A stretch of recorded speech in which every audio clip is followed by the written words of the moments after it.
So what I wanted to do today was challenge you all to think a bit more broadly about this topic of financial inclusion and diplomacy, because I've been able to straddle both hats throughout my career. I wanted to also introduce a new concept to you all, something that the ladies that I had dinner with my first night in South Africa know all too well. It is post-development theory.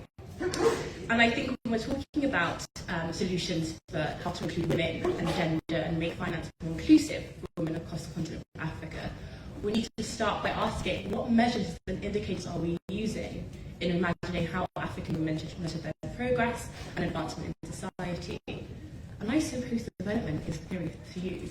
So, post-development theory is a concept that was introduced by a Latin American social scientist in the late 80s, early 90s, but it gained a lot of traction in the early 90s. And it essentially calls for institutions, societies, countries and people, like the lovely people in this audience today, to reimagine development, to reimagine societal advancement and economic development based on our own cultural practices, our own social norms, and our own various idiosyncrasies. So what that means in an African context is that we look at what life was like pre-colonisation, what were the best practices and tips that we learned from our elders, our communities before, and what have we learned post-colonisation, and how can we marry those two together to create sustainable economic change, policies, and a society that's much more inclusive for all people. And when we talk about this, I think that when we centre that discussion, we have to look at the current state of our global situation. I'm a big fan of statistics, so I'm going to throw out a few here about the continent of Africa. So 70% of our population is under the age of 30, 50% of this continent is under the age of 25, and 50% of this continent is comprised of women. But yet when we look at our policy solutions, our strategies, and the sources of our inspiration in creating policy changes, they are very much based on Western, older, patriarchal and capitalist frameworks. So this idea of labour equals reward and societal status, one must go through traditional Western institutions, so university, and that makes one qualified to speak on platforms like this today. And equally, one must be older, must have had enough lived experience to contribute meaningfully to policy solutions.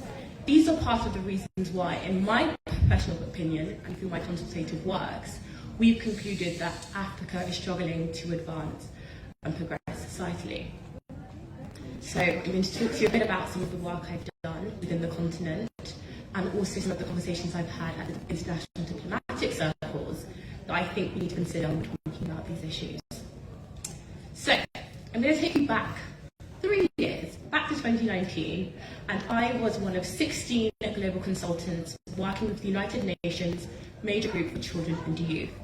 What was our task? We were tasked with reviewing member state implementation, so every country that has signed the treaties, 1, on the Sustainable Development Goal, and 2, looking at the 5 key pillars of the 2030 Agenda, which is where the SDG Sustainable Development Goals came from.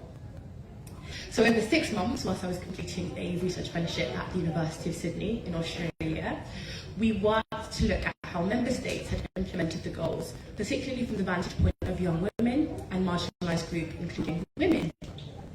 Our findings of this report were not particularly favourable. We found that one of the key failings was the exclusion of women, marginalised people, so ethnic minorities, religious and cultural minorities in African society, and also of young people, arguably the most important stakeholder within the continent of Africa. Now, we thought this report would be read at a high-level forum. They'd scoff at our kind of audacity to write this, but it actually captured the attention of world leaders.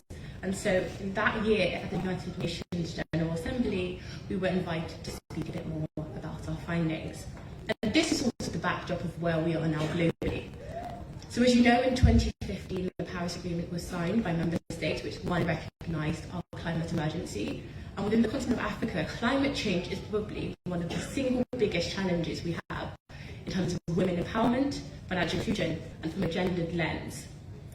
Now, I wanted to say very quickly that we cannot talk about gender, or women economic, or social inclusion or empowerment without recognising the role of men. Men have been, as a result of post-colonial and influences, and also as a result of our westernization standard in Africa, face one of the hardest challenges. Again, as a result, women experience the consequences of this patriarchal construction. Men are conditioned into feeling that they have to be hard. They can't articulate or express their opinions.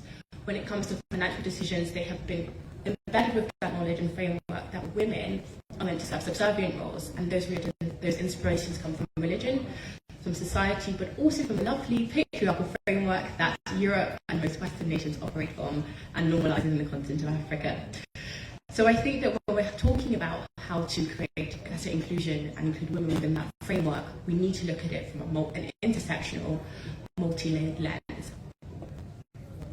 To wrap up, because I feel like I've got on a tangent here, I'm going to give you 5 examples from African countries that have actually helped empower women, empower young people, and have tackled our ongoing climate emergency. So one of the most